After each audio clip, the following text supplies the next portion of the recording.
আসসালামু আলাইকুম সকল দর্শক শ্রোতাকে আমন্ত্রণ জানিয়ে শুরু করছি চ্যানেল আই সংবাদ স্টুডিওতে আপনাদের সাথে আছি মোহাম্মদ রাইহান।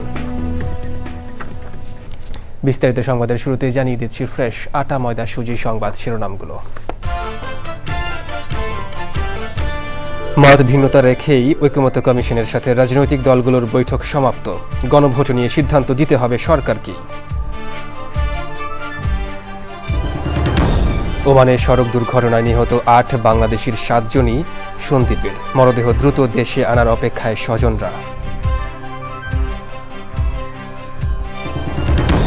সংযুক্ত আরব আমিরাতের আবুধাবিতে আজ শুরু হচ্ছে IUCN বিশ্ব সংরক্ষণ কংগ্রেস। ১৬০টি দেশের অংশগ্রহণ।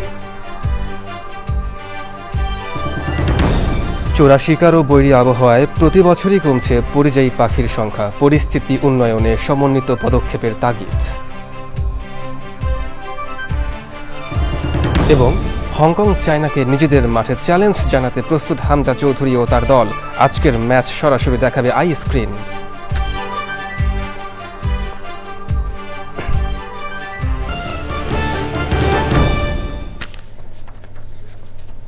দর্শক, সংবাদ শিরোনামগুলো জানাচ্ছিলাম। এখনকার এই সংবাদ আয়োজন একই সঙ্গে চ্যানেল আইয়ের ইউটিউব চ্যানেল এবং চ্যানেল আইয়ের OTT প্ল্যাটফর্ম আই স্ক্রিনে লাইভ স্ট্রিম হচ্ছে। এবার বিস্তারিত প্রসঙ্গ। গণভোটের প্রশ্নে মতভিন্নতা রেখেই জাতীয় ঐকমত্য কমিশনের সাথে রাজনৈতিক দলগুলোর বৈঠক সমাপ্ত হয়েছে। তবে কমিশনের সহসভাপতি ডক্টর আলী রিয়াজ বলেছেন, ত্রয়োদশ জাতীয় সংসদকে জুলাই সনদ বাস্তবায়ন ও সংবিধান সংস্কারের ক্ষমতা দিতে রাজনৈতিক দলগুলো একমত হয়েছে।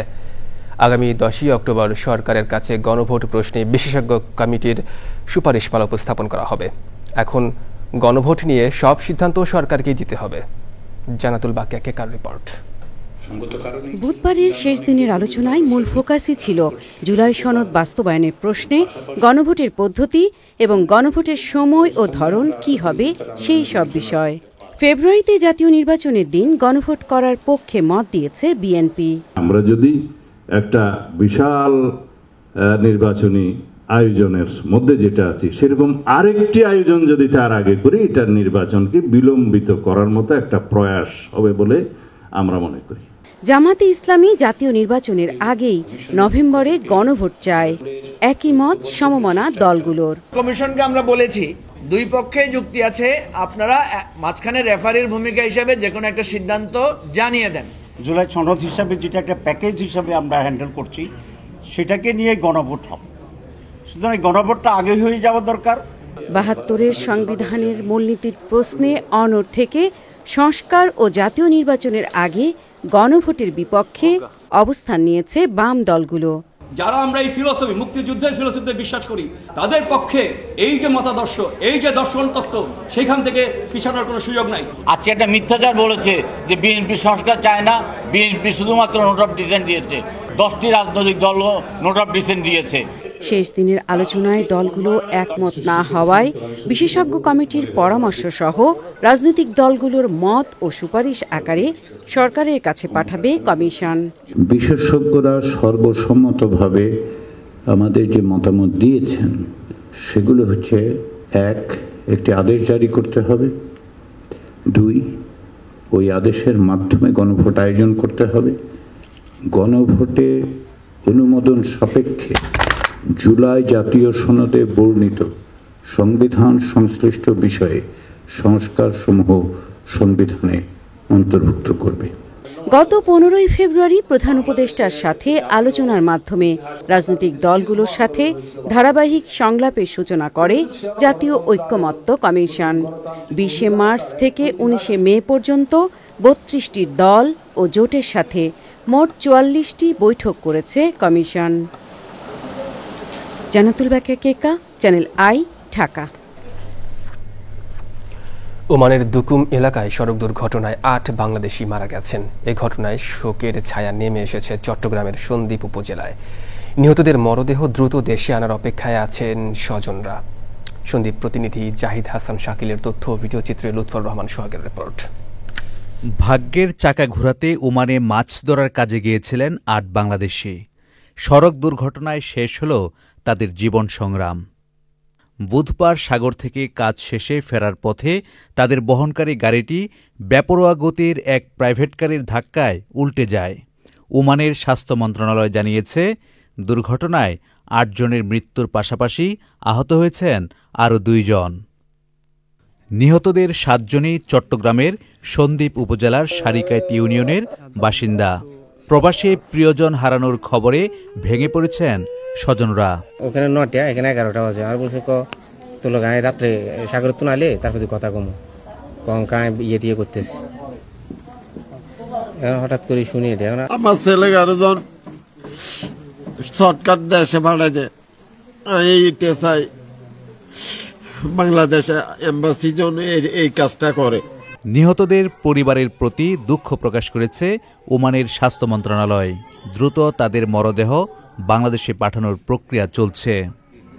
লুৎফর রহমান সোহাগ, চ্যানেল আই।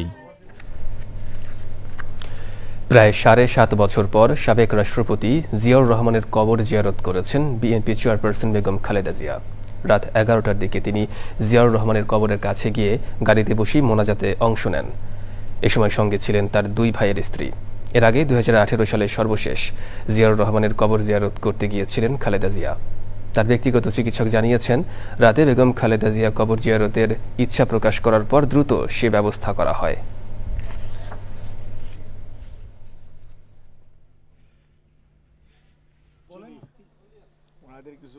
উনি ওখানে যাওয়ার পর উনি সেখানে কোরআন তেলাওয়াত করেছেন, আল্লাহ রাব্বুল আলামিনের কাছে দোয়া করেছেন, ফাতিহা পাঠ করেছেন, দুরূদ শরীফ পড়েছেন এবং শহীদ রাষ্ট্রপতি জিয়াউর রহমানের আত্মার মাগফিরাত কামনা করে দোয়া করেছেন।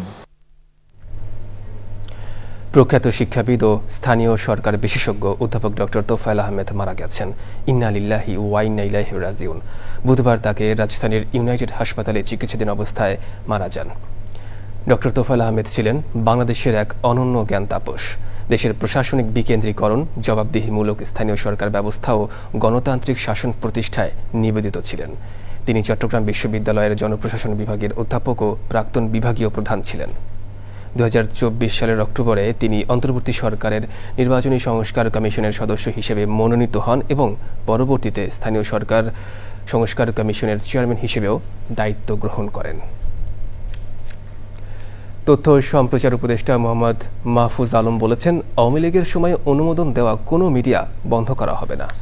টেলিভিশন চ্যানেল পরিচালনায় নতুন নীতিমালা হচ্ছে জানিয়ে উপদেষ্টা আরও বলেন, ফ্যাসিবাদ বিরোধী কণ্ঠস্বরকে অন্তর্ভুক্ত করার লক্ষ্যে নতুন মিডিয়ার অনুমোদন দেওয়া হচ্ছে।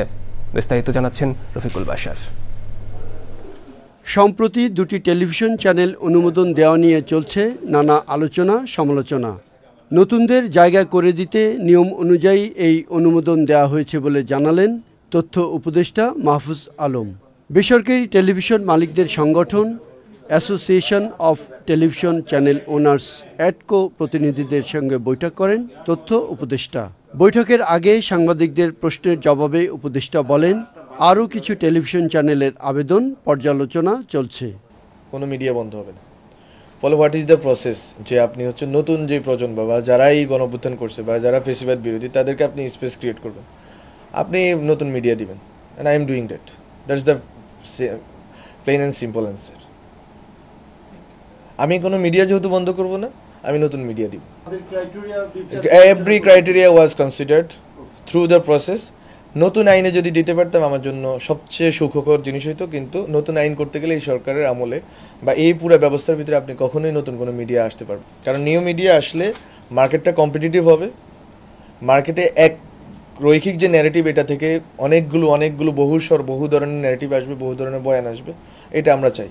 নির্বাচনের আগে সাংবাদিক সুরক্ষা নিশ্চিত করা জরুরি বলে মন্তব্য করেন উপদেষ্টা। এবং সামনে নির্বাচন, সাংবাদিকদের সুরক্ষার বিষয়টা অনেক বেশি গুরুত্বপূর্ণ। বরং সাংবাদিকদের সুরক্ষাটা এটা কি শুধুমাত্র আইন শৃঙ্খলার প্রশ্ন নাকি হচ্ছে সাংবাদিকদের ট্রেনিংয়েরও প্রশ্ন, যে সাংবাদিকরা কোথায় আসলে তথ্য সংগ্রহের জন্য যাবেন এবং ওখানে আসলে প্রতিকূল পরিস্থিতি কীরকম হইতে পারে, ওনাদের বেস্টের বিষয় আছে কিনা। বৈঠক শেষে বেসরকারি টেলিভিশন চ্যানেল মালিকদের পক্ষ থেকে বলা হয়, টেলিভিশন শিল্পকে আগে রক্ষা করতে হবে, তাহলে সাংবাদিক সুরক্ষা নিশ্চিত হবে। এই যে সাংবাদিকদের সুরক্ষা আইনের আগে টেলিভিশন ইন্ডাস্ট্রিকে সুরক্ষা করতে হবে, বাঁচাইতে হবে। আসলে কি টেলিভিশন ইন্ডাস্ট্রি তো এখন লোকসানের মধ্যে আছে ম্যাক্সিমাম টেলিভিশন। তা সেখানে টেলিভিশন যদি সুরক্ষা না পায় তাহলে সাংবাদিকরা সুরক্ষা পাবে কিভাবে? সো সুতরাং বোথ সাইডে কাজ করতে হবে। ডিজিটাইজেশনের মাধ্যমে অর্থনৈতিক সচ্ছলতাটা আনতে হবে টেলিভিশন চ্যানেলগুলোর। সেটা আসলে পরেই আমাদের সকল কর্মকর্তারা যারা আছেন আমাদের সাথে কাজ করছেন তাদের সচ্ছলতাটাও আসবে। এটাই আমরা একসাথে মিলিয়ে নিতে চাই। উপদেষ্টা বলেন, ওটিটি প্ল্যাটফর্ম এবং অনলাইনের কন্টেন্ট নিয়েও নীতিমালা করা হচ্ছে। Rafiqul Bashar, channel I, Dhaka. প্রকৃতিকে শক্তিশালী রূপান্তর প্রতিপাদ্যকে সামনে নিয়ে আজ আবুধাবিতে শুরু হচ্ছে 12তম IUCN বিশ্ব সংরক্ষণ কংগ্রেস 2025। বিশ্বজুড়ে প্রকৃতি সংরক্ষণ, জলবায়ু পরিবর্তন এবং টেকসই উন্নয়ন নিয়ে আলোচনার জন্য উপস্থিত হয়েছেন 160টি দেশের বিশ্ব নেতা, সরকারি কর্মকর্তা, বিজ্ঞানী, শিক্ষাবিদ, আদিবাসী সম্প্রদায়, বেসরকারি সংস্থা এবং অন্যান্য অংশীজনদের 1400 জন প্রতিনিধি। 15 অক্টোবর পর্যন্ত অনুষ্ঠিতব্য সম্মেলনে প্যারিস চুক্তি, টেকসই উন্নয়ন লক্ষ্যমাত্রা এবং বৈশ্বিক জীববৈচিত্র্য কাঠামোর 2030 সালের লক্ষ্যমাত্রা অর্জনে আলোচনা করা হবে। পাশাপাশি প্রকৃতি সংরক্ষণ এবং জলবায়ু পরিবর্তনের জন্য গুরুত্বপূর্ণ নীতি ও পদক্ষেপ নির্ধারণেও আলোচনার কথা রয়েছে সম্মেলনে। জীববৈচিত্র্য ও জলবায়ু সংক্রান্ত চ্যালেঞ্জ মোকাবেলায় পরিবেশ বান্ধব সমাধানের রূপরেখা তৈরি ও বাস্তবায়নে জোর দেওয়াও সম্মেলনের অন্যতম উদ্দেশ্য।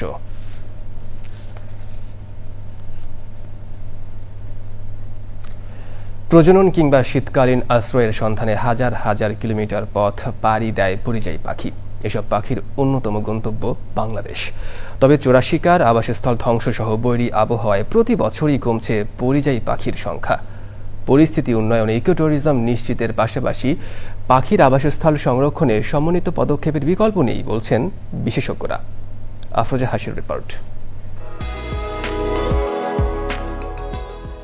অস্তিত্ব রক্ষার সংগ্রামে বিস্ময়কর দিক নির্ণয় ক্ষমতাকে সঙ্গে করে দূর দিগন্তের ডাকে সাড়া দেয় কোটি কোটি পরিযায়ী পাখি। দেশ মহাদেশের সীমানা পেরিয়ে ছুটে চলে প্রজনন, খাবার ও বাসস্থানের খোঁজে। দীর্ঘ পথযাত্রায় খুঁজে নেয় প্রাকৃতিক বন, নদী, চর, হাওর, উপকূলীয় অঞ্চল, সৈকত ও লোকালয় সহ অনুকূল বাসস্থান।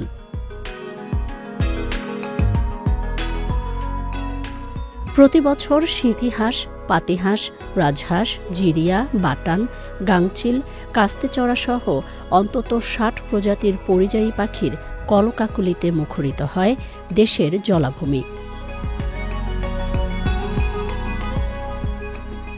পরিযায়ী পাখিরা কেবল প্রকৃতির সৌন্দর্যই বৃদ্ধি করে না, উদ্ভিদের বীজের বিস্তার, মাটির উর্বরতা বৃদ্ধি, ক্ষতিকারক পোকামাকড় ও বালাই দমন সহ বাস্তুতন্ত্রের ভারসাম্য রক্ষায়ও রাখে গুরুত্বপূর্ণ ভূমিকা।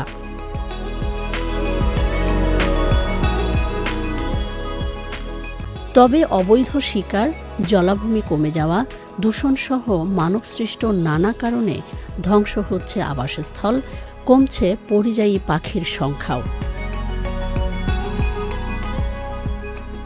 এমন বাস্তবতায় বাস্তুতন্ত্র রক্ষায় আবাসস্থলকে নিরাপদ রাখা ও বিচরণস্থল সংরক্ষণের বার্তায় প্রতিবছর বিশ্বজুড়ে পালিত হয় পরিযায়ী পাখি দিবস।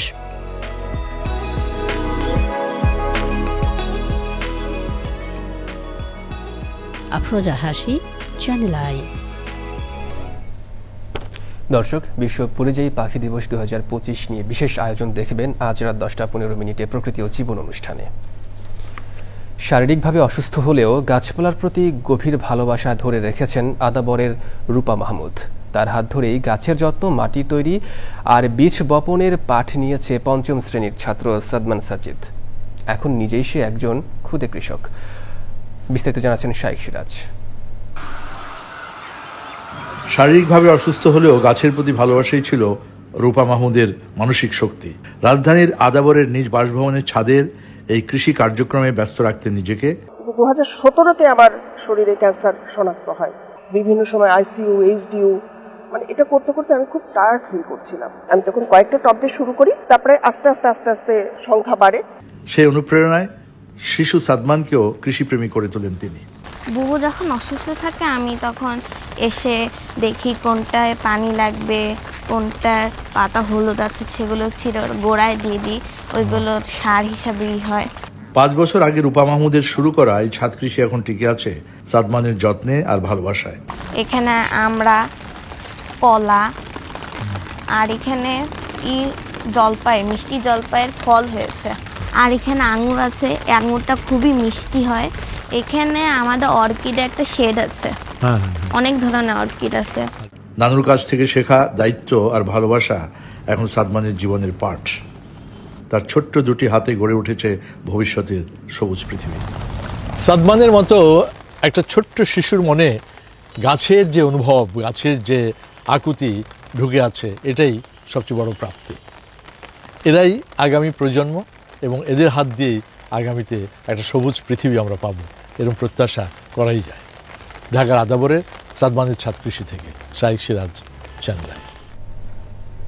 দর্শক, এ নিয়ে বিস্তারিত প্রতিবেদন দেখুন আজ বিকেল 3টা 5 হৃদয়ে মাটি ও মানুষের ডাকের ছোটদের কৃষি পর্বে। কিংবদন্তি সঙ্গীত সাধক ওস্তাদ আলাউদ্দিন খাঁর 163তম জন্মদিন উপলক্ষে রাজধানীর লালবাগ কেল্লায় শাস্ত্রীয় সঙ্গীতের আয়োজন করা হয়। গুণী এই সঙ্গীত গুরুকে স্মরণ করে নবীন প্রবীণ শিল্পীরা পরিবেশন করেন মনোমুগ্ধকর শাস্ত্রীয় সঙ্গীত। বিস্তারিত জাকিয়া আক্তারের রিপোর্টে। উপমহাদেশের শাস্ত্রীয় সঙ্গীত সাধক ওস্তাদ আলাউদ্দিন খাঁর 163তম জন্মবার্ষিকীতে রাজধানীর ঐতিহ্যবাহী লালবাগ কেল্লায় বর্ণিল আয়োজন। সংস্কৃতি মন্ত্রণালয়ের উদ্যোগে ও শিল্পকলা একাডেমির আয়োজনে শাস্ত্রীয় সঙ্গীতের কিংবদন্তি এই পুরুষকে শ্রদ্ধা জানানো হয়। ভিডিও বার্তার মাধ্যমে অনুষ্ঠানের উদ্বোধন করেন প্রধান উপদেষ্টা ডক্টর মোহাম্মদ ইউনূস। পরে আলাউদ্দিন খাঁর বর্ণাঢ্য জীবনের উপর প্রামাণ্য চিত্র দেখানো হয়। পণ্ডিত অসিত কুমার দে, ফুলঝুরি সিস্টার্স এবং আলাউদ্দিন খাঁর প্রপৌত্র সিরাজ আলী খানের শাস্ত্রীয় বাদ্যযন্ত্রের সুর দর্শক শ্রোতাদের মুগ্ধ করে রাখে। এমন আয়োজনের জন্য সাধুবাদ জানান আমন্ত্রিত অতিথিরা। সবচেয়ে ভালো লাগছে লালবাগ কেল্লায় করছে, এটাই অনুভূতিটাই অন্যরকম। এরকম তো অনেকদিন শুনি না, তো এখানে জায়গাটাও এত সুন্দর, এটা সত্যি খুব চমৎকার। এত চমৎকার পরিবেশ কিন্তু খুব কম আমরা পাই। মানুষের সমাগম দেখে, আগ্রহ দেখে এবং একটা পরিবেশ দেখে খুব ভালো লাগছে। মনে করেছি যে কাজগুলো থাক, বাসায় গিয়ে দরকার হলে রাতে করব, কিন্তু এই অনুষ্ঠানটা উপভোগ করতেই হবে। Music, regardless of which culture, it always managed to speak to you. আগামীতে গুণী শিল্পীদের নিয়ে বড় পরিসরে আয়োজনের স্বপ্নের কথা জানান আয়োজকরা। আমাদের বাংলাদেশের যা কিছু ঐশ্বর্য আছে সেটা হচ্ছে যারা লেজেন্ডারি কালচারাল ফিগার তারা, এবং এছাড়া আমাদের যত বড় ফেস্টিভ্যালগুলো আছে এবং স্থানীয় পর্যায়েরও এগুলো সেলিব্রেশনের ক্যালেন্ডারে কাজ চলছে। আমি মনে করি শিল্পকলা একাডেমি অন্তর্ভুক্তিমূলক যে সংস্কৃতির চর্চা করছে এবং তারুণ্যের উৎসবকে যে ধারণ করছে তারই একটা অংশ হলো এই উৎসব। বর্ণিলে আয়োজনের উপস্থাপনায় ছিলেন জনপ্রিয় অভিনেতা আফজাল হোসেন। বিনা সরোজ, সেতার আর তবলার শাস্ত্রীয় সঙ্গীতে দীর্ঘ সময় ডুবে থাকেন শ্রোতারা। Zakia Akter, Channel I, Dhaka. AFC Asian Cup ফুটবলের বাছাই পর্বে হংকং চায়নাকে নিজেদের মাঠে চ্যালেঞ্জ জানাতে প্রস্তুত হামজা চৌধুরী ও তার দল। আজ রাত 8টায় বাংলাদেশ হংকং চায়নার মধ্যকার এই ম্যাচটি দেখা যাবে চ্যানেল আইয়ের ওটিটি প্ল্যাটফর্ম আই স্ক্রিনে। তানভীর আহমেদের রিপোর্ট। বাংলাদেশের ফুটবলে আবারও প্রাণ ফিরেছে। হামজা, শামিদ সোমদের পায়ের জাদু দেখার অপেক্ষায় ভক্তরা। ঘরের মাঠে বাংলাদেশের টানা তৃতীয় ম্যাচ, তবু দর্শকদের আগ্রহ কমেনি একটুও। হংকং চায়না ম্যাচের টিকিট শেষ হয়েছে মাত্র আধ ঘন্টায়। জমজমাট এ ম্যাচের টিকিট যারা পাননি তাদের জন্য চ্যানেল আইয়ের official OTT platform I screen নিয়ে এসেছে সুখবর। ম্যাচটি সরাসরি দেখা যাবে আই স্ক্রিনে। বাংলাদেশ বনাম হংকং চায়না ম্যাচটি আই স্ক্রিনে দর্শকরা দেখতে পারবেন হাতে থাকা স্মার্টফোন বা স্মার্ট টিভিতে। দেশ এবং দেশের বাইরে হামজাদের খেলা দেখতে প্লে স্টোর থেকে আই স্ক্রিন অ্যাপটি ডাউনলোড করে নিতে হবে। এরপরই সাবস্ক্রিপশন নিয়ে দেখুন বাংলাদেশ ফুটবলের নতুন জাগরণ। রাত 8টায় ঢাকা জাতীয় স্টেডিয়ামে শুরু হবে বাংলাদেশ ও হংকং চায়না ম্যাচটি। Tanvir Ahmed, channel I, Dhaka. দর্শক দেখছেন চ্যানেল আই সংবাদ। এবার বিরতি। আর বিরতির পর জানিয়ে ফিরছি। বাংলাদেশ ওয়েস্ট ইন্ডিজ দ্বিপাক্ষিক সিরিজের সূচিতে পরিবর্তন, পেছালো একটি ওয়ানডে ও 2টি টি-20 তারিখ।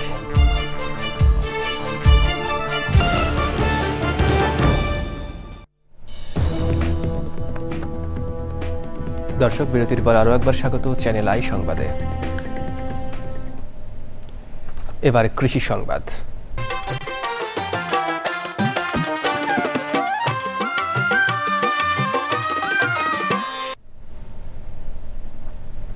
মেহেরপুরে মালচিং পদ্ধতিতে করলা চাষ করে স্বল্প খরচে বেশি লাভ করতে পারছেন চাষিরা। এখন হাটবাজার ও মাঠে করলা কিনতে ব্যবসায়ীদের ভিড়। ভাদ্র আশ্বিন মাসে উৎপাদিত এসব করলা ঢাকা, চট্টগ্রাম, সিলেট, বরিশাল সহ দেশের বিভিন্ন জেলার চাহিদা মেটাচ্ছে। বাজারে দামও ভালো। বর্তমানের দাম অব্যাহত থাকলে বিঘা প্রতি 1.5 লাখ টাকার করলা বিক্রির আশা করছেন চাষিরা। মেহেরপুর প্রতিনিধি গোলাম মোস্তফার রিপোর্ট। মেহেরপুরের জনপ্রিয় ও অর্থকরী সবজি করলা। চাষিরা কয়েক বছর ধরে মালচিং পদ্ধতিতে করলা চাষ করে স্বল্প খরচে বেশি লাভ করতে পারছেন। করলা চাষে ভাগ্যের পরিবর্তন ঘটিয়েছেন অনেকেই। লাভ বেশি হওয়ায় অনেকেই ঝুঁকছেন করলা চাষে। এবার বিঘা প্রতি করলা চাষে খরচ হয়েছে 18 থেকে 20 হাজার টাকা। আমাদের লাখখানিক করে বিঘা প্রতি হয়ে গেছে, হয়তো আরো 50-60 হাজার করে আল্লাহ দিলে হতে পারে। মানুষের খুব আগ্রহ, বেশি করলায় লাভ হচ্ছে এবং করলা বাম্পার ফলন এবছর আবহাওয়া করলার জন্য খুবই ভালো। 30 হাজার টাকা বেচানা করা হয়েছে। এখনো আল্লাহ যদি গাছ বাঁচিয়ে রাখে এবং ভালো হয় তাহলে এখনো 30-40 হাজার টাকা বেচা কেনা আমার হবে। আর আমার বেচা কেনা 1,80,000 টাকা, এখনো 50,000 টাকা হবে আপনার। শুধু কৃষক নয়, লাভবান হচ্ছেন ব্যবসায়ীরাও। প্রতিদিন জেলার বাইরে থেকে পাইকাররা এসে করলা নিয়ে পাঠাচ্ছেন ঢাকা, সিলেট, চট্টগ্রাম, পাবনা সহ বিভিন্ন স্থানে। এই কাঁচামাল প্রত্যেক দিন নিয়ে যায়, আল্লাহ 30 দিন এই মাল নিমসা, ফেনে, চিটাগাং পাঠায় গায়ে লোড। কম বেশি লাভ আছে, লস আছে, এরকমই চলতে থাকি। এবার করলার ভালো ফলন হয়েছে।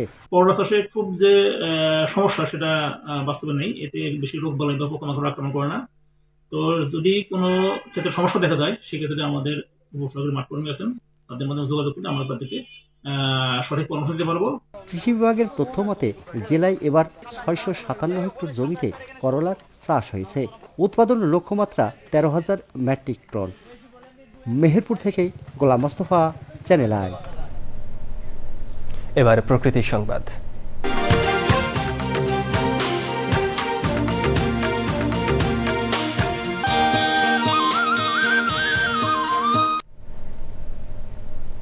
সবুজে সাজাই বাংলাদেশ স্লোগানে পিরোজপুরে বৃক্ষরোপণ করেছে প্রকৃতি ও জীবন ক্লাব।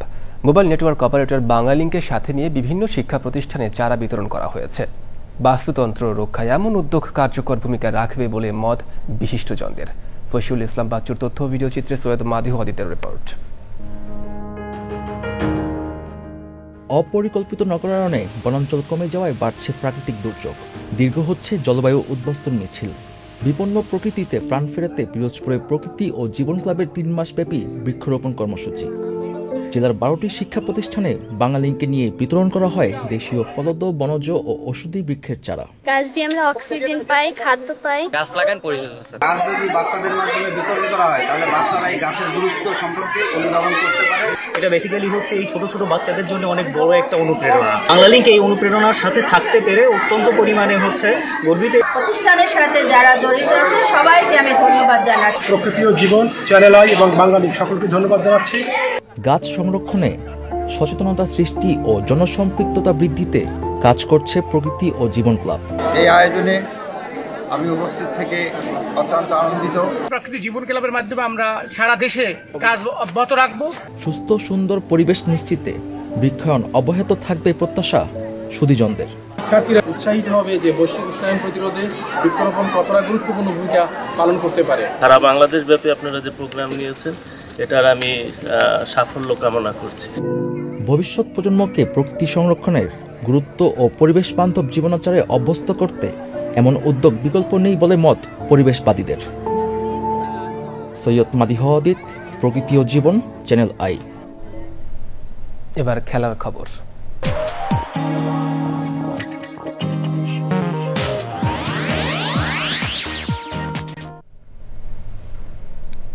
ওয়েস্ট ইন্ডিজের বিপক্ষে শুরু হতে যাওয়া দ্বিপক্ষীয় সিরিজের সূচিতে পরিবর্তন আনল বাংলাদেশ ক্রিকেট বোর্ড বিসিবি। আগের সূচির একটি ওয়ানডে ও 2টি টি-20তে পরিবর্তন এনেছে বাংলাদেশ ক্রিকেটের নিয়ন্ত্রক সংস্থাটি। দ্বিপক্ষীয় সিরিজ খেলতে 15 অক্টোবর বাংলাদেশে আসবে ওয়েস্ট ইন্ডিজ দল।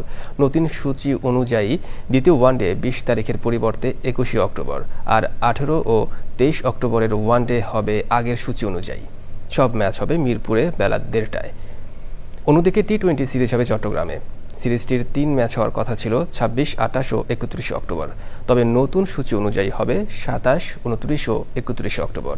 সব ম্যাচ শুরু হবে সন্ধ্যা 6টায়।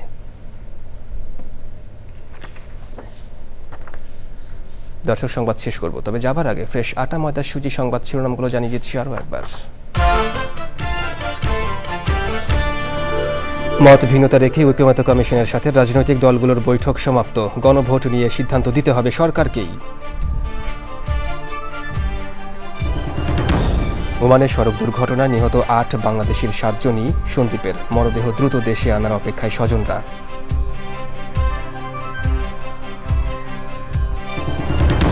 সংযুক্ত আরব আমিরাতের আবুধাবিতে আজ শুরু হচ্ছে IUCN বিশ্ব সংরক্ষণ কংগ্রেস। 160টি দেশের অংশগ্রহণ। চোরা শিকার ও বৈরী আবহাওয়ায় প্রতি বছরই কমছে পরিযায়ী পাখির সংখ্যা। পরিস্থিতি উন্নয়নে সমন্বিত পদক্ষেপের তাগিদ।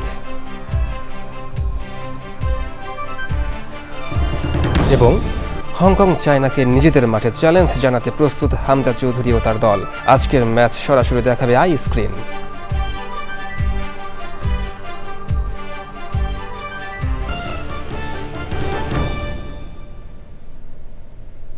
দর্শক, চ্যানেল আইয়ের সর্বশেষ সংবাদ জানতে ভিজিট করুন channelionline.com-এ। যুক্ত থাকুন আমাদের সোশ্যাল মিডিয়ার প্ল্যাটফর্মগুলোর সাথে। পরবর্তী শীর্ষ খবর দেখার আমন্ত্রণ। ধন্যবাদ সবাইকে।